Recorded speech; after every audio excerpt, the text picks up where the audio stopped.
The lunar calendar, etched into ancient obsidian, pulsed with an unsettling rhythm that only Grant seemed to perceive. For months, the reclusive astroarchaeologist had been charting anomalies, subtle discrepancies in long-forgotten cycles, dismissing them as academic curiosities, the product of primitive observation or faded memory. Yet, the patterns persisted, mirroring a peculiar shift in the world around him.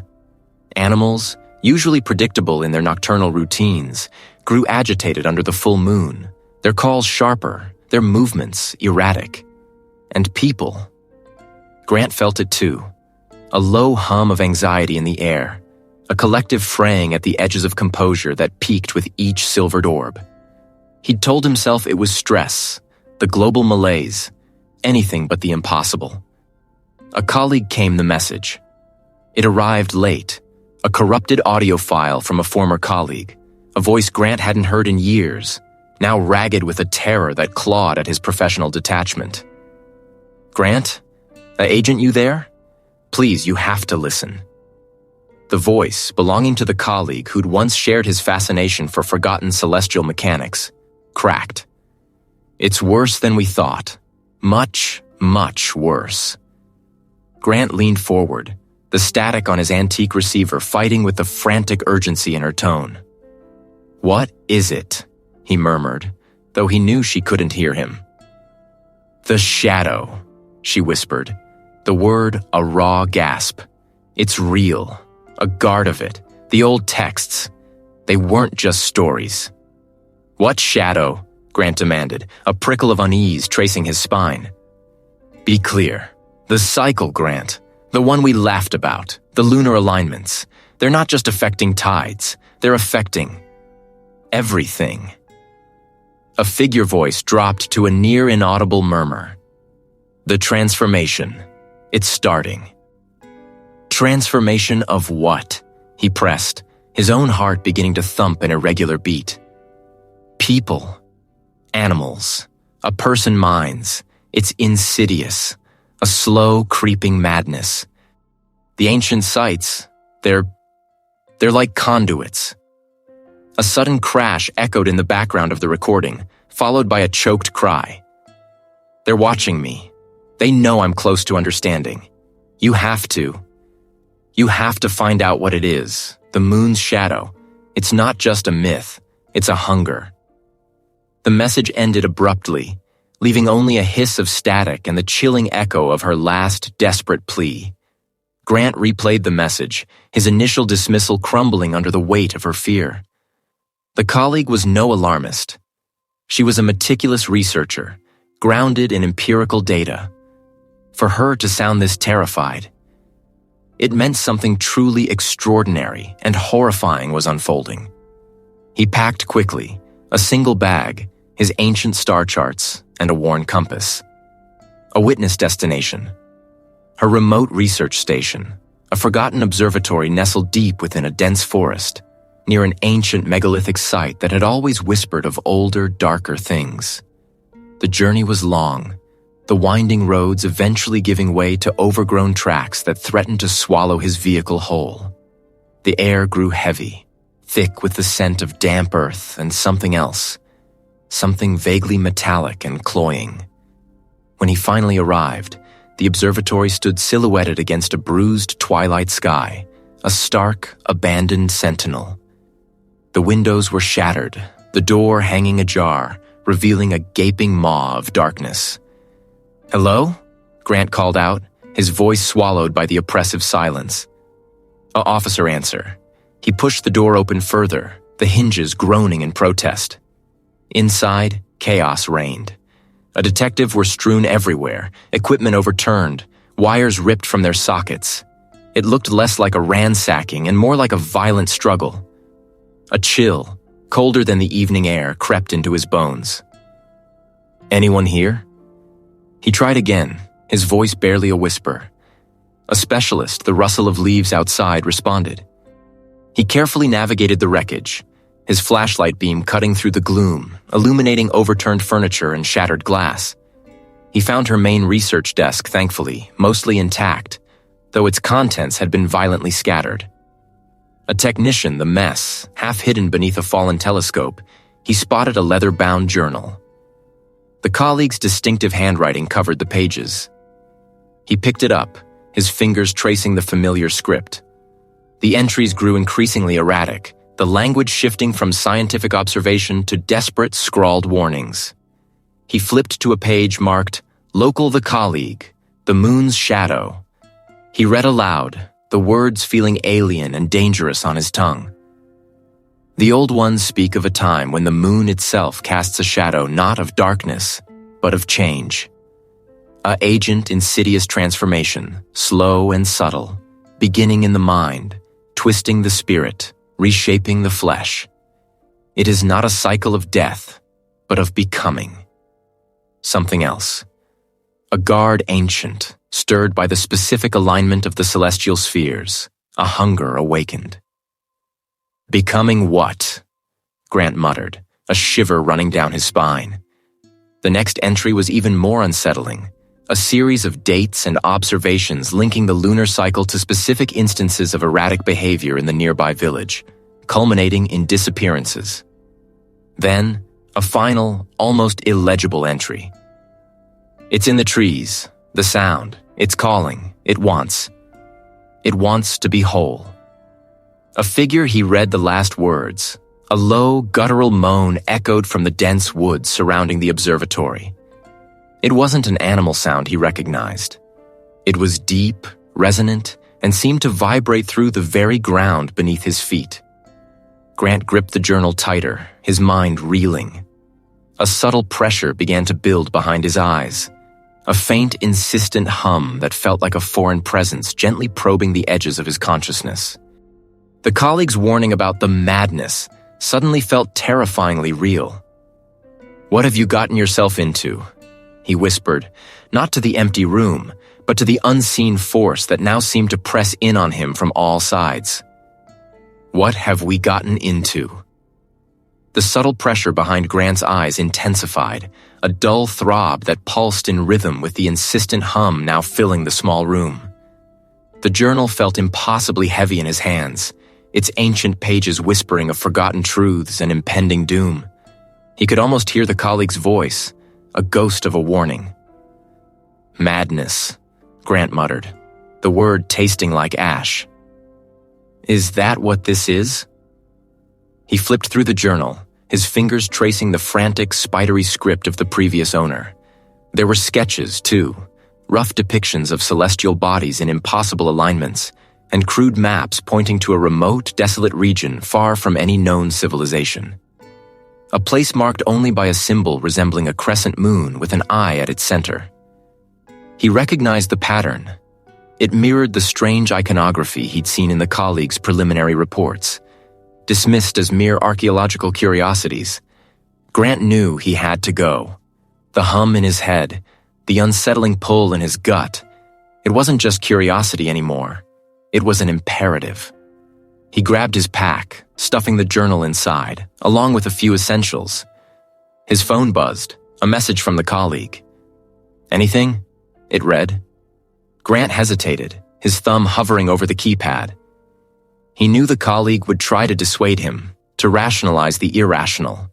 But rational was a luxury he couldn't afford right now. "I'm following a lead," Grant typed back, keeping it vague. "What kind of lead?" The colleague immediately replied. "Is this about the old lunar cycles? I told you, Grant, it's a dead end. A colleague's superstitions." "Maybe," Grant conceded, more to himself than to the screen. "Or maybe they knew something we forgot." He pocketed the phone, ignoring the next incoming call. The drive was long, stretching into the pre-dawn hours. The landscape grew increasingly barren, the roads deteriorating into little more than gravel tracks. A agent, the first sliver of false dawn painted the horizon. Grant saw them, the megaliths.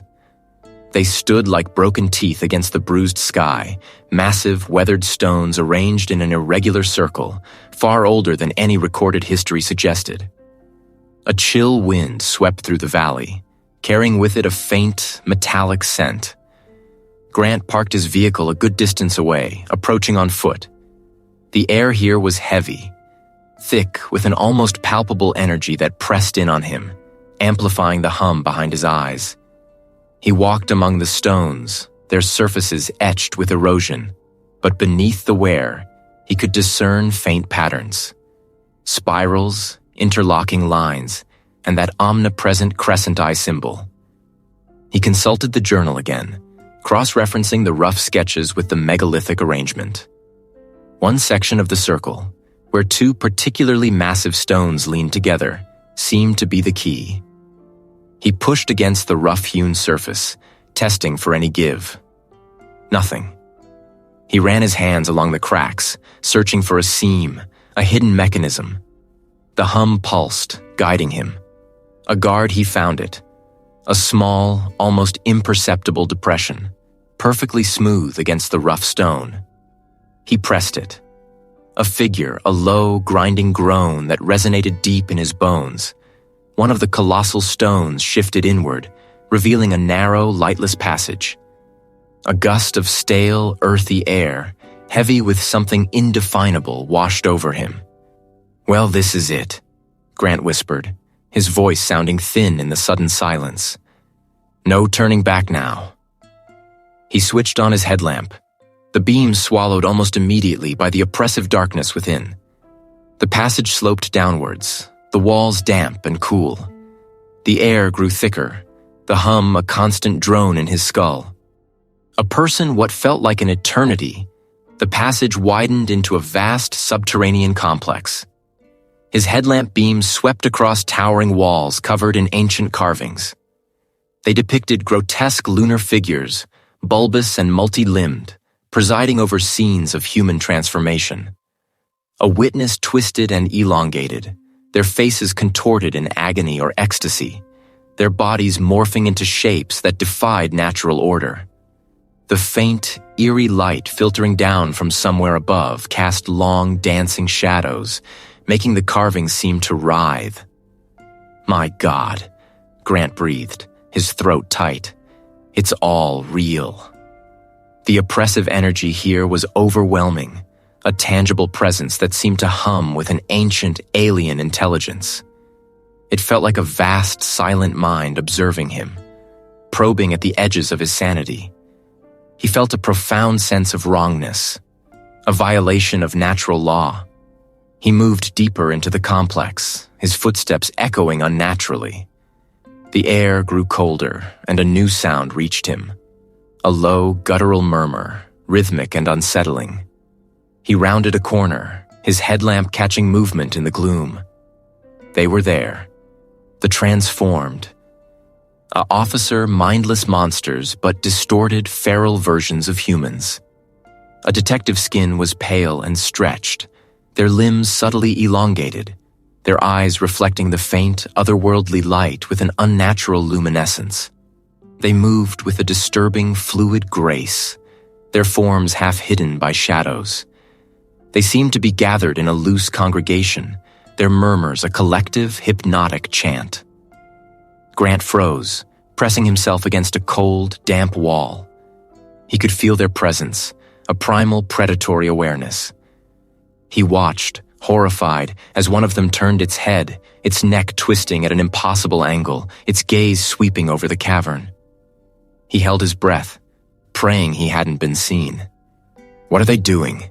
he whispered to himself, the hum in his head now a piercing shriek. He saw it then, at the center of their gathering, a massive obsidian monolith, pulsating with a faint internal light. It was the source of the oppressive energy, the focal point of their grotesque worship. The moon's shadow. His mind reeled, feeling the subtle, insidious pull of that energy. A tempting whisper promising knowledge, power, transformation. He felt a profound sense of dread, realizing the transformations were accelerating, the lunar alignment approaching its zenith. And these creatures, these transformed, they were drawn to that active artifact, like moths to a flame. A specialist, perhaps, like iron filings to a magnet, being reshaped by its unseen force. He heard a low growl, closer this time. One of the transformed had detached itself from the group, its head cocked, sniffing the air. It was moving towards his hiding place. Grant's heart hammered against his ribs. "Grant? A technician, you there?" A voice crackled through his forgotten phone, startling him. It was the colleague. Grant fumbled for the device, his hands trembling. "I'm here," he whispered, his voice hoarse. "I found it." "Found what? You're breaking up, Grant. Where are you?" The colleague pressed, a note of urgency in his tone. "The megaliths," Grant managed, risking a glance around the corner. The transformed creature was closer, its eyes glowing faintly. "Underneath them, they're here." "Who's they?" the colleague demanded. "Grant, what are you talking about? A colleague readings are going haywire. A agent massive is happening." "The transformed," Grant choked out, ducking further into the shadows as the creature let out a low, inquisitive whine. They're worshipping something. A guard artifact." "An artifact? Grant, get out of there now. A figure it is. It's active and it's dangerous." The colleague's voice was sharp with alarm. "The lunar alignment is almost complete. It's going critical."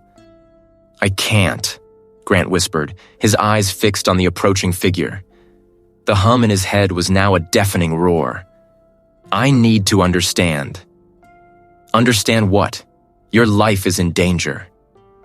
"The moon's shadow," Grant said, his voice barely audible. "It's not just a phenomenon, it's a consciousness, and it's waking up." The transformed creature was directly in front of his hiding place now, its distorted face inches from the wall, its breath warm and foul. Grant held his breath, his finger hovering over the phone's end call button. He could feel its presence, its ancient hunger, its insidious pull. He knew he had to move, but a strange lethargy, a terrifying fascination, held him captive. Grant held his breath, his finger hovering over the phone's end call button. He could feel its presence, its ancient hunger, its insidious pull. He knew he had to move, but a strange lethargy, a terrifying fascination, held him captive. The creature tilted its head, a low growl rumbling in its chest. "Grant?" a voice whispered, cutting through the oppressive silence. It was the colleague. He chanced a glance and saw her, eyes wide with terror, beckoning him from the shadows. He scrambled towards her, the transformed creature's attention momentarily diverted. "What's happening?" he gasped, pulling her further into the darkness. "It's the alignment," she said, her voice trembling. "It's reached its peak, the temple. It's alive." They could feel it now, a pulsing energy that thrummed through the stone, resonating deep within their bones. The artifact in the central chamber hummed with power, projecting an unseen influence that intensified Grant's own internal struggle against the moon's shadow. He felt a creeping dread, a sense of inevitability that threatened to overwhelm him. "We have to stop it," Grant said, his voice barely a whisper. The colleague shook her head, tears welling in her eyes. "It's too late. It's already inside." Everyone. Suddenly, a wave of agonizing clarity washed over her face. She stared at Grant, her eyes filled with a terrible understanding. The shadow. It's not just a phenomenon. It's a consciousness, a colleague the moon. It's using the alignment to manifest, to assimilate. "Assimilate?" Grant asked, confused. "Yes, it wants to take over everything, an agent life on Earth," she screamed. She grabbed his arm, her grip surprisingly strong. "There's one thing, one way to stop it, but it's suicide." "What is it?" "The artifact," she said, her voice cracking. "It's the focal point, a guard we can disrupt it, overload it. It might sever the connection, a figure humanity time." "Buy time for what?" She looked at him, a sad smile gracing her lips. "I don't know, but it's all we have." The person Grant could respond, she surged forward, pushing past him towards the central chamber. "Anya, no!" he shouted, but she was already gone, swallowed by the throng of transformed figures. He had to follow her. He had to try. He pushed his way through the press of bodies, each one a grotesque parody of its former self. He saw a guard, his face contorted in a silent scream, his eyes glowing with an unnatural light. He saw a technician, his hands clawing at the air, his body writhing in agony. He finally reached the central chamber. The colleague was there, standing before the artifact, her hands outstretched. A witness crackled around her, the air thick with an unbearable tension. "Get out of here, Grant," she yelled, her voice strained. "It's too dangerous." "I'm not leaving you," he replied, his voice firm. "You have to. I can do this, but I need you to survive, to tell them." "Tell them what?" "Tell them to look at the moon differently."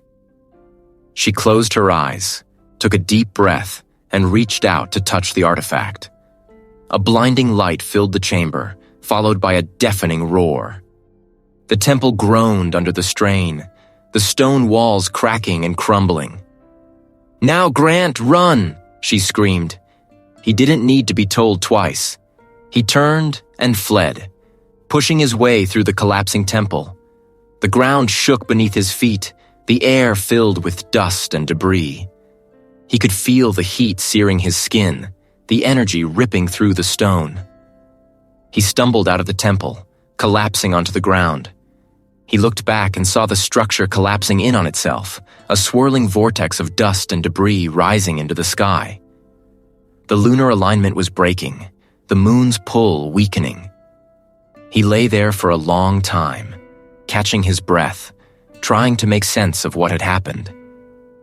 The colleague was gone, the temple was destroyed, and the world. The world was irrevocably changed. He stood up, his body aching, his mind reeling.